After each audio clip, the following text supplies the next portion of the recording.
ในประเทศสหรัฐอเมริกาเมื่อ100 ปีมาแล้วมีการทำทางรถไฟผ่านภูเขาและเมื่อผ่านภูเขาเนี่ยมันต้องเจาะหินลงไปเอาระเบิด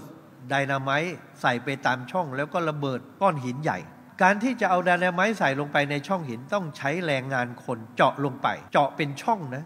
ก็คือใช้ซิลใช้ค้อนเนี่ยตอกเข้าไปพอเป็นรูลึกก็เอาระเบิดใส่แล้วก็ระเบิดหินกันอย่างนี้แล้วมันก็มาถึงยุคเครื่องจักรไอน้ำไงเครื่องจักรไอน้ำนี่ช่วยให้เครื่องเจาะเนี่ยมีพลังมากขึ้นใช้เครื่องจักรไอน้ำเจาะเข้าไปได้พอเจาะเข้าไปแล้วเนี่ยมันก็เอาระเบิดใส่ไม่ต้องใช้แรงงานคนเกิดท้าทายกันระหว่าง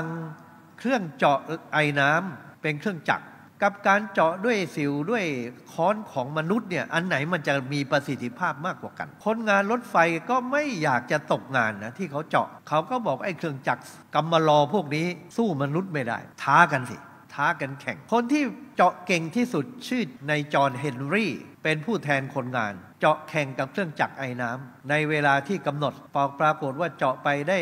สัก3 เมตรไอ้เครื่องเจาะที่ใช้เครื่องจักรไอน้ำหักแพ้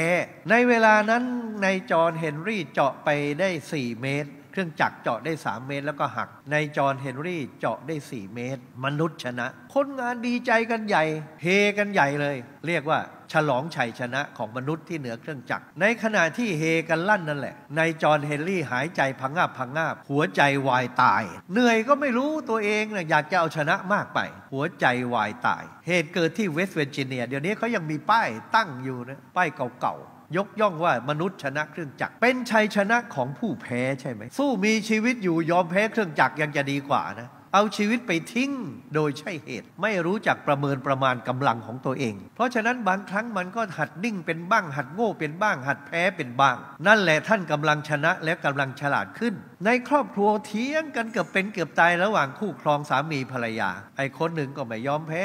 อีกคนหนึ่งก็จะเอาชนะให้ได้นอนหลับแล้วยังปลุกขึ้นมาทะเลาะถ้าฝ่ายใดฝ่ายหนึ่งยอมให้อีกคนชนะมันก็จบแต่ถ้าต่างฝ่ายต่างจะเอาชนะเราชนะสะใจแต่ครอบครัวล่มสลายลูกๆจะอยู่กับใครเป็นชัยชนะของผู้แพ้มีโยมคนหนึ่งมาทำบุญถามว่าทำอาชีพอะไรขายมะม่วงข้าวเหนียวมะม่วงในตลาดขายดิบขายดีได้กำไรได้เงินได้ทองใช้หนี้สินหมดก็เลยมาทำบุญแล้วก่อ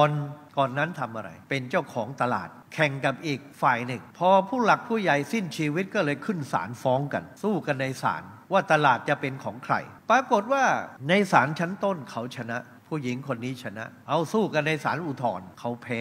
ตลาดเป็นของคู่แข่งในวันที่เขาแพ้นั่นแหละไอ้คู่แข่งมันมากระซิบบอกพี่รู้ไหมถ้าผมแพ้ในศาลอุทธรณ์นะผมหมดตัวนะผมไม่มีอะไรจะเสียผมเตรียมไว้แล้วถ้าศาลตัดสินให้พี่ชนะผมยิงพี่ตายเลยในศาลนี่แหละโชคดี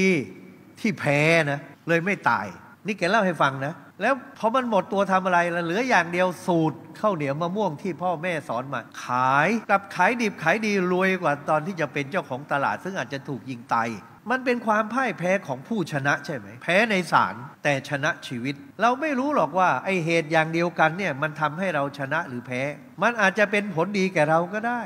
หรือผลร้ายก็ได้มันไม่ใช่จะดีไปทั้งหมดหรือร้ายไปทั้งหมดมันอยู่ที่มัตตัญญูตารู้จักประมาณเหมือนชัยชนะของจอห์นเฮนรี่ในการเจาะช่องหินเพื่อวางระเบิดเหนือเครื่องจักรแต่ชนะแล้วเขาตายหัวใจวายตายมันเป็นชัยชนะของผู้แพ้ในบั้นปลายเราจะเป็นอย่างนั้นกันหรือให้ศาสนาแพ้ให้พรรคการเมืองแพ้ให้รัฐบาลแพ้ให้ประเทศชาติแพ้ยอมหักไม่ยอมงอกันหรือไงบางทีมันต้องถอยกันบ้างเพื่อเอาส่วนรวมไว้ไม่ใช่เพื่อความสะใจของคนโน้นคนนี้ขายข่าวได้อะไรได้แต่บ้านเมืองพ่ายแพ้รู้จักประมาณต้องรู้จักประมาณ